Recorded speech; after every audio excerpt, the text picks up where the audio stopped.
1400 to 1590. Weapons. The earliest Ottoman weapon of which there is a record was the Turkish bow, fired from horseback. This was a weapon which continued to play an important role in both land and sea battles into the 16th century, even if later warriors lost the skill of firing it from a galloping horse. At some stage, too, the Ottomans adopted the crossbow, perhaps mainly for use in fortresses. As late as the early 17th century, the laws of the Janissaries notes that the Janissary corps still maintained a stock of these weapons. In addition to bows, Ottoman troops carried a variety of weapons. Spandowns, for example, describes the Ozebs as carrying bows, swords, shields and some kind of small axe. The raiders he describes as using swords, small shields and nothing else in Opos. In the mid-16th century, however, the Hungarian Bartholomeus Georgievitz equips them with lances, javelins, arrows and iron cudgels in Opos. The Timar holding cavalrymen seem to have been, and to have, remained until the 18th century, adept in the use of the short sword.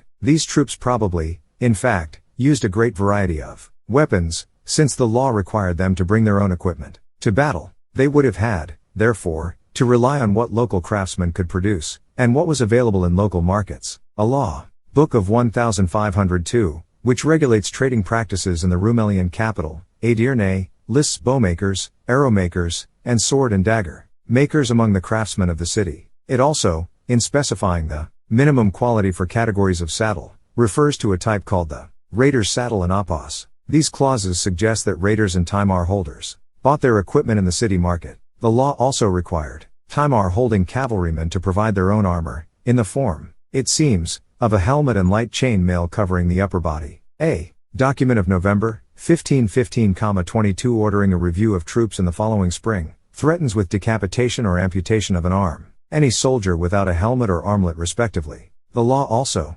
required the cavalrymen to provide their own horse armor. 23. The Janissaries and the cavalrymen of the 6 divisions, however, received their weapons and armor from a central supply. The manufacture and maintenance of these was the responsibility of the Corps of Armorers, a body of men which the Sultan recruited through the collection. The corps probably originated in the 15th century, and its numbers expanded to reflect the number of Janissaries and household cavalrymen. There were, it seems, about 500 armorers in the mid-16th century, and almost 6,000 in 1630. They maintained the supply of all kinds of equipment, including handguns and trenching tools for sieges. The most important military development during the period of the rise of the Ottoman Empire was, however, the introduction of cannon and other firearms. These weapons came into use in Western Europe during the course of the 14th century and, from there, spread to the Balkan Peninsula. By 1378, cannon were in position on the city walls of Dubrovnik and, during the next decade,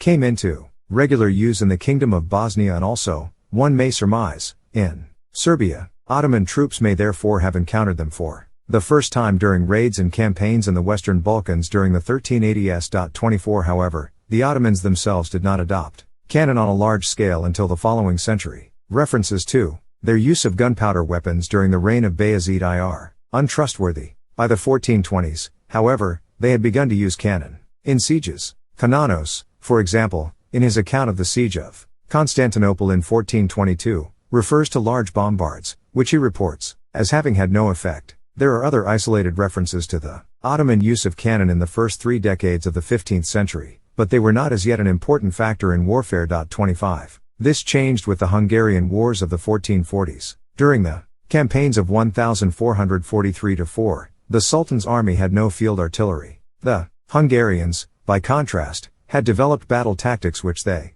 based on the Wagenburg. This was a mobile fortress, consisting of carts chained together to provide a protective wall for troops carrying handguns, with cannon placed on the carts themselves or in the embrasures between the vehicles. The inability of the Ottoman cavalry to overwhelm these fortifications almost lost them the war. The effectiveness of this tactic is clear from the Holy Wars of Sultan Murad, an anonymous but contemporary Turkish account of the campaign. Here, the author makes Turahan advise the Sultan, "My Padishah, command the troops of Islam to withdraw from the Wagenburg, because if they do not, these infidels will fire their cannon and arquebuses and the army of Islam will be defeated."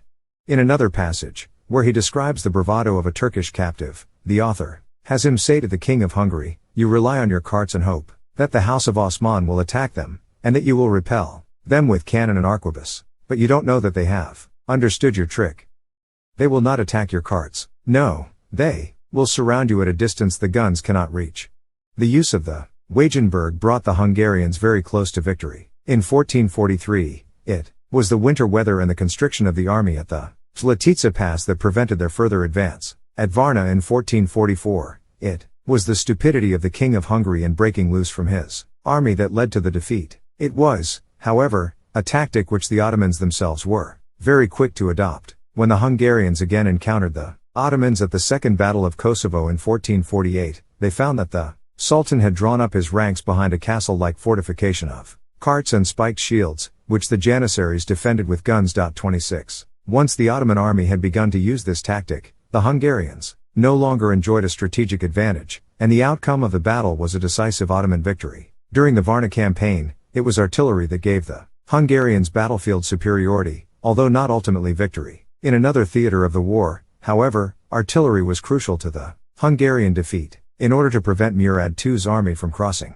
into Europe to encounter the Hungarian invasion, the Christian allies had blocked the straits. The Sultan, however, was able to bring his army across the Bosphorus at its narrowest point, despite the blockade by Burgundian ships. What frustrated the Burgundians, apart from the wind and strong current, were the guns which the Sultan had set up on both shores to cover his passage. The cannon on the Asian shore, the Ottomans themselves cast on the spot. The batteries on the European shore they acquired from the Genoese of Pera, who also provided Murad with guns for the coming campaign. 27. In several respects, therefore, the Hungarian wars were crucial in Ottoman military development. They led to the adoption of battlefield artillery and the tactic of the Wagenburg. Furthermore, Murad II's alliance with the Genoese opened a route for the transfer of military technology to the Ottomans. It was from this time that they adopted cannon on a large scale, and became experts in its manufacture. In one respect, however, the Ottomans did not take over the practices of the enemy. Some Ottoman accounts emphasize the effectiveness of Hungarian plate armor during the Varna campaign 28 and at the Second Battle of Kosovo 29, but there is no evidence to suggest that this was something that the Ottomans adapted for their own use. After 1444, however, cannon and later the arquebus came to play an increasingly important role in Ottoman warfare. In 1446, Murad II destroyed the Hexamilian Wall across the Isthmus of Corinth with gunfire. On this occasion, too, as at the Bosphorus in 1444, he transported gunmetal to the battle site and cast it on the spot. This was to remain an Ottoman practice until the late 15th century. In 1453, however, the Ottomans acquired what was probably their first permanent site for the manufacture of cannon. In this year, Mehmed II took the Genoese city of Pera, opposite Constantinople, and with it, its cannon foundry. This, with its buildings, material and craftsmen, almost certainly formed the nucleus of the Ottoman Imperial Cannon Foundry, part of which still stands today. 30. The fall of Constantinople in 1453 is testimony to the effectiveness of Ottoman artillery in the years following the Hungarian Wars. The city fell because Mehmed II's cannon were able to open a breach in the wall. 31. It also exemplifies the type of gun that the Ottomans favored. What struck contemporary observers about these weapons was their size. The largest, according to the Florentine Tedaldi, threw a stone of 11 spans and 3 fingers in circumference, weighing 1900 pounds, and required, according to the Greek chronicler, Doukas, a team of 60 oxen and 200 men, to transport from Edirne to Istanbul. Doukas also reports that it was the work of the Hungarian cannon founder, Urban, who had left the service of the emperor when the Sultan offered better pay. It was this cannon that destroyed the wall and allowed Ottoman troops to enter the city. The effectiveness of this gun was clear to all observers, and it was perhaps this experience that encouraged the Ottomans to concentrate on the production of very large cannon for the rest of the century. After the failed siege of Jajce in 1464, for example, the Venetian Mali Piero reported that, before their retreat, the Ottoman besiegers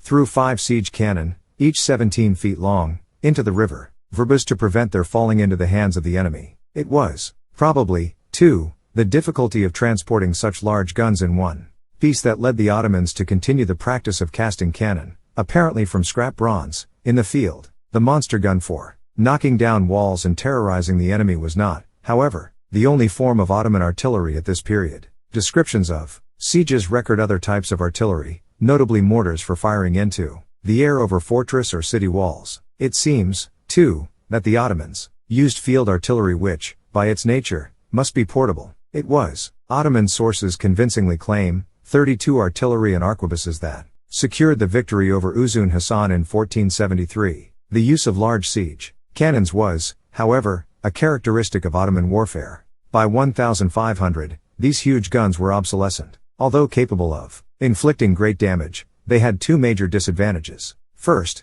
the heat which a single shot generated limited the number of firings possible in a day. Second, the size and weight made it impossible, once it was in place, to move the cannon to a different section of the defenses. These were problems which, in Europe, French artillerymen were to solve in the second half of the 15th century. Their solution was to use, instead of single large cannon, batteries of smaller guns. These could not deliver the huge projectiles of the monsters, but instead, by firing rapidly and in succession, could fling the same weight of shot against a defensive wall. Furthermore, this light artillery was easier to move, and so could be used against any point in the defense. The effectiveness of this new technique became clear when the French king, Charles VIII, invaded Italy in 1494. The Ottomans soon learned of this strategy. In 1501, a French fleet sailed to the Aegean and laid siege to the fortress of Mytilene on Lesbos. The commander of the fleet, Philippe de Cleves, was a theoretician of war and, in particular, of the use of firearms on galleys. He was able therefore to disembark his troops successfully under the cover of galley fire and to bring up his artillery against the fortress. Here, the mobility and effectiveness of his cannon particularly impressed the two Ottoman authors of a report on the siege, who commented also on the French use of iron cannon balls. The siege in the end failed through poor organization of the assaults rather than through deficiencies in artillery. The Ottomans very quickly learned the lessons of Charles VIII's Italian campaign and of the French assault on Mytilene. Within a decade they had abandoned the use of the monster gun as the mainstay of siege artillery and begun to adopt French techniques in the manufacture and use of cannon. Spandowns, writing in 1513, remarked on the change. In the past, they had only large artillery, which they transported with the greatest trouble in the world. They carried the said pieces and recast them in the field where they happened to be. However, not long since, a large number of sailors and other men of war, even cannoneers and founders, have gone to Constantinople, and ever since King Charles came to Naples. These have shown them as much how to manufacture and mount artillery as to how to use it. Other sources confirm what Spandowns says. A record of the Imperial Gun Foundry in Istanbul between 1522 and 1525 shows that 97% of cannon, that is 1,027 pieces, manufactured during these years were small to medium-sized guns. Similarly, an inventory of the weapons store at Belgrade in 1536 shows that, out of 485 guns, 82% consisted of small cannon. The Ottomans did continue to manufacture and use large cannon, basilisks, but in small numbers relative to lighter pieces. 34 This is the impression, too, that emerges from the Savoyard Jean Morin's account of the gun foundry in 1544. Here, outside the building, he saw a large number of cannon of all sorts, forked cannon, culverins, field pieces, basilisks, mortars and the light cannon known as Ismaili and Versi. It was, however, still the very large guns that impressed him most. He comments especially on the 11 basilisks, and on the mortars which the Ottomans had used in the siege of Rhodes 22 years earlier. These were so large that a man could enter the mouth cavity by kneeling and oppos. By Morin's time, however, Ottoman artillerymen used basilisks not as a main weapon, but as a supplement to the lighter batteries, to bring down already weakened walls. For example, at the siege of Famagusta in 1571, Pietro Bizzarri describes an Ottoman battery as having 74 battering guns, of which 4 were of terrifying and disproportionate size, known generally as basilisks and oppos. Spandowns attributes the Ottoman adoption of the French style of artillery to the import of foreign technicians. His observation must, in part at least, be true, given the ease with which military technology crossed cultural boundaries. The Ottomans had probably acquired their earliest knowledge of artillery in the Balkans, before contact with the Genoese had familiarized them with Italian techniques of manufacture and use. Mehmed II's cannon manufacturer, Urban, was Hungarian, practicing a craft that had probably spread to Hungary from South Germany. In 1456, the German gun founder Jorg of Nuremberg entered the service of the King of Bosnia. When Mehmed II conquered Bosnia, he took Jorg prisoner and employed him as a cannon founder until his flight to Vienna in 1480. Spandowns indicates that this traffic in craftsmen continued in the late 15th and early 16th centuries, a point which Morand confirms with his statement that there were 40 or 50 Germans manufacturing artillery pieces in the foundry. At about the same time as Morand, the French ambassador Darrimon claimed that many French, Venetians, Genoese, Spaniards and Sicilians, whom the Ottomans had captured on land and sea, worked in the gun foundry. In the mid-16th century, too, the French traveller de Nicolet made the claim that the Jews who had migrated to the Ottoman Empire after their expulsion from Spain brought with them a knowledge of artillery manufacture. 35. The importance of these foreign gun founders and artillerymen in the service of the Sultan was that they represented a route for the transmission of technology. Artillery manufacture and use was an international business. They were, however, a minority. Most of the men responsible for the manufacture, maintenance and use of artillery were members of the Corps of Gunners, a body which had perhaps come into existence in the mid-15th century, when artillery came to form a regular and important element in siege and battlefield tactics. By the 16th century the main source of recruitment to this corps was through the collection. Lists of gunners, however, also indicate the presence of native-born Muslims and Christians, with a tendency, as the century progressed, for Muslims to outnumber Christians. The Corps of Gunners, therefore, provided a body of native expertise, while the employment of foreign technicians was a means for the acquisition of new technical knowledge. 36. Most Ottoman cannon were cast from bronze. The transition from wrought iron, which seems in the main to have occurred during the mid-15th century, was, however, gradual. As late as 1514, in his enumeration of Ottoman cannon on the Chalderan campaign, Menevino records 200 large bronze bombards and 100 iron ones and apos. The accounts, however, of the gun foundry in Istanbul from between 1522 and 1525 suggest that, by this time, Ottoman artillery pieces were exclusively bronze. This was still the case when Evliya Çelebi described the foundry over 100 years later, in the 1660s. Copper for making bronze was available from within the empire, in particular from the mines in Kastamonu, in northern Anatolia. The other component in the alloy, tin, seems to have been rarer, and some, at least, was imported. The foundry accounts, however, show that the manufacturers supplemented the supply of new or with scrap bronze. This came to the foundry especially in the form of obsolete cannon, from the stock in the Sultan's garden or directly to the foundry wharves. Other bronze items, such as old pitch cauldrons, supplemented the supply of obsolete and faulty guns. 37 Iron cannon balls, introduced probably after the French siege of Mytilene in 1501, the Ottomans manufactured not at the gun foundry in Istanbul, but at the centers of iron production, notably Samokov in Bulgaria. 38. Similarly, it was the availability of saltpeter that seems to have determined the sites of the mills for producing gunpowder, with the main centers of production in the 16th and 17th centuries in Buda, Temesvar, Belgrade, Thessaloniki, Gallipoli and Istanbul in Europe, in Bor in Anatolia, in Aleppo, Baghdad and Yemen, and in Egypt. The empire was, it seems, self-sufficient in saltpeter, except occasionally when hostilities were prolonged, such as during the war with Iran of 1578-90, or the Austrian War of 1593-1606. The treasury attempted to monopolize production by ensuring that, whenever a new source of saltpeter came to light, it became part of the Sultan's personal estate. Sulfur, on the other hand,